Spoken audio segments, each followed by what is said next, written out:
Hello friends, हम एक example करते हैं जो आपके बुक में दिया हुआ है।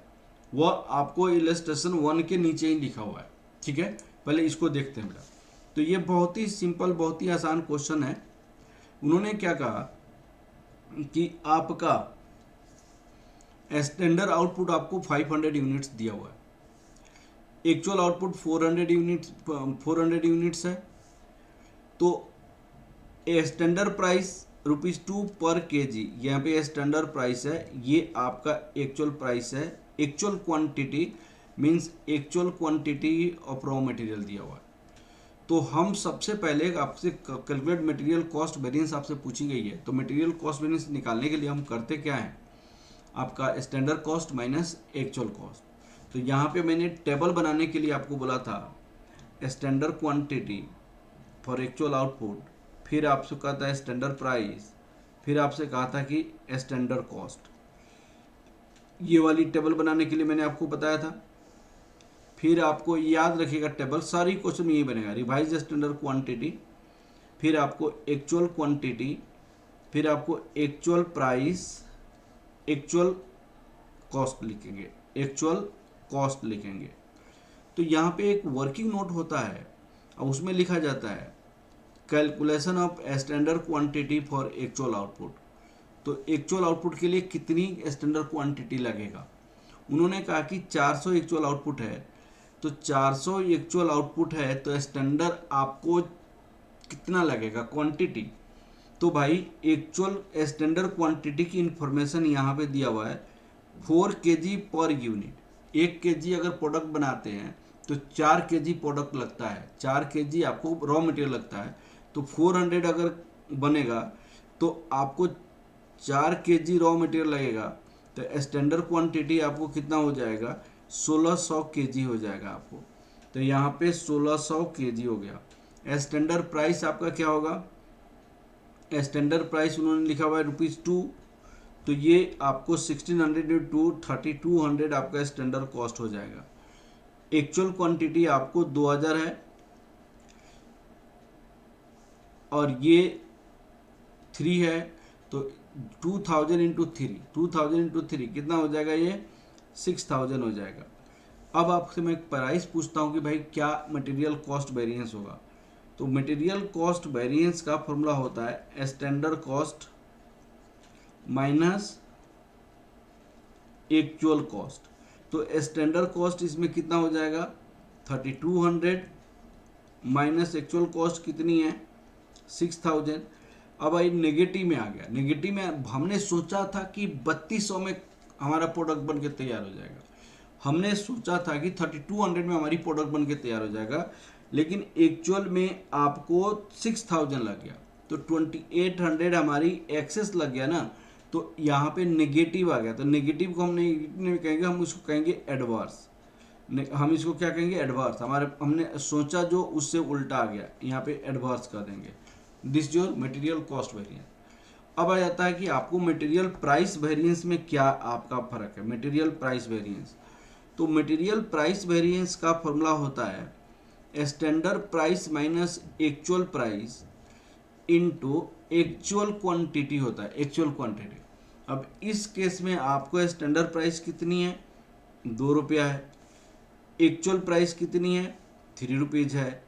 अब आपको यहाँ पे एक्चुअल क्वांटिटी कितनी है, 2000 है। अब यहाँ पे 2000, 2 माइनस 3 2000, इसको करेंगे माइनस आपका 2000 हो जाएगा। तो नेगेटिव होने का मतलब क्या होता है, ये आपको 2000 एडवर्स हो जाएगा। एडवर्स मैंने हमने जो सोचा था उससे ज़्यादा पैसा हमने दिया। अब क्वेश्चन है कि भाई इसमें प्राइस वेरिएंस कैसे निकलेगा, यहाँ पे प्राइस वेरिएंस कैसे निकलेगा।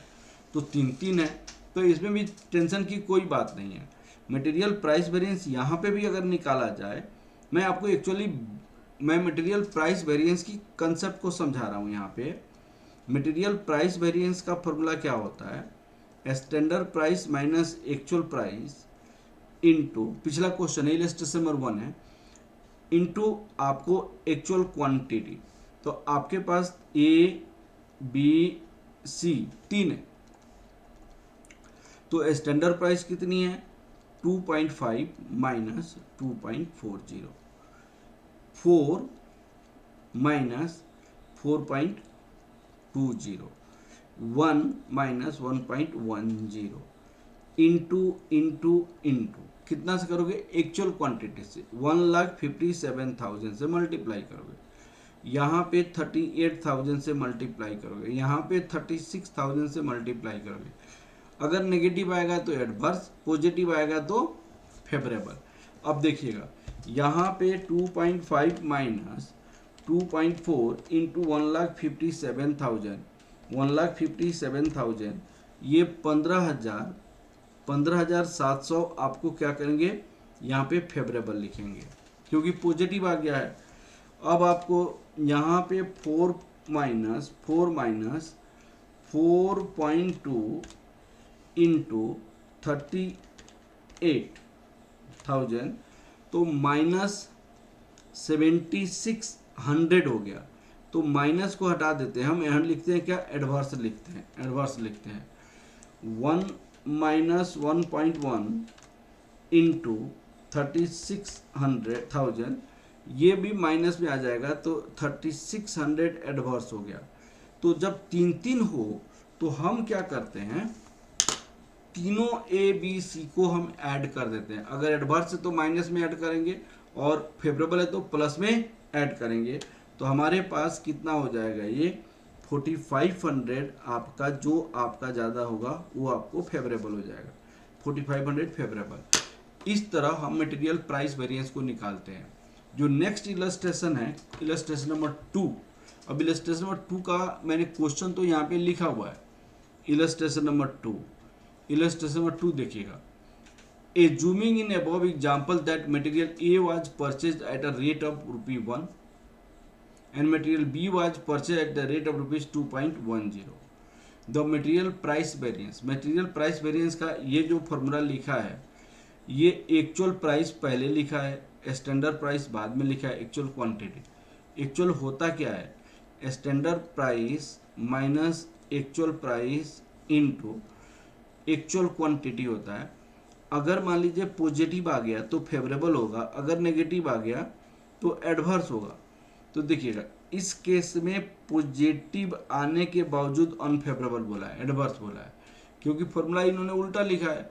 तो ऐसे लिख सकते हैं, लेकिन फॉर्मूला स्टैंडर्ड फॉर्मूला आपका यही है, यही से हमेशा यूज करेंगे। अब अबव एग्जाम्पल कौन सा एग्जाम्पल है, कैसा एग्जाम्पल है, उसके बेसिस पे आप छोड़ दीजिए। आपका जो क्वेश्चन हमने बनाया उसके बेसिस पे कंसेप्ट को आप लोग देखिएगा। एक्चुअली ऐसे छोटे छोटे क्वेश्चन आपके एग्जाम में नहीं पूछेंगे, ठीक है। हम बड़े बड़े क्वेश्चन, लेकिन आपकी इलस्ट्रेशन में था तो मैंने आपको समझा दिया, ठीक है ना बेटा। ओके, थैंक यू बेटा, थैंक यू।